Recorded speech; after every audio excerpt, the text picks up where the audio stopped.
ఉమ్మడి వరంగల్ జిల్లాలో మాదిగలు 75% ఉండగా మాదిగ ఉపకులం బైండ్ల కులం 1% జనాభా లేని కడియం శ్రీహరి కూతురు కావ్యకు టికెట్ ఎలా ఇస్తారని దళిత క్రైస్తవ దండోర జాతీయ కన్వీనర్ ప్రొఫెసర్ డాక్టర్ గాలి వినోద్ కుమార్ ప్రశ్నించారు. మాదిగలకు 3 పార్లమెంట్ స్థానాల్లో ఒకటి కూడా కేటాయించకుండా సుమారు 1 కోటి మంది మాదిగల్ని అవమానపరిచిన కాంగ్రెస్ పార్టీకి, ముఖ్యంగా మాదిగల ఓట్లతో గెలిచిన సీఎం రేవంత్ రెడ్డికి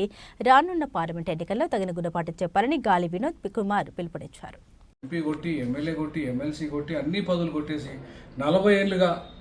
అటు తెలుగుదేశం పార్టీలో మంత్రి పదవులు అనుభవించి, టీఆర్ఎస్లో మంత్రి పదవులు అనుభవించి, ఇవాళ టీఆర్ఎస్కి మళ్ళీ టోకర్ ఇచ్చి నిరంతరం కాంగ్రెస్ పార్టీ తిట్టేసిన ఇవాళ కడియం ఎవరైతే ఉన్నారో మాదిగ ద్రోహి, మాదిగలకు అవకాశం 40 ఏళ్లుగా రానియకుండా చేసిన కడియం శ్రీహరి బిడ్డకు ఎంపీ టికెట్ వరంగల్ మాదిగల సీట్ని ఇవ్వడం అనేది పూర్తిగా మాదిగలకు కాంగ్రెస్ పార్టీ చేసిన ద్రోహంగా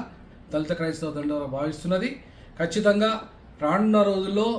మాదిగల ద్రోహి అయిన కడియం శ్రీహరికి, అలాగే కాంగ్రెస్ పార్టీకి మాదిగలు, దళితులు, బీసీలు అందరూ కూడా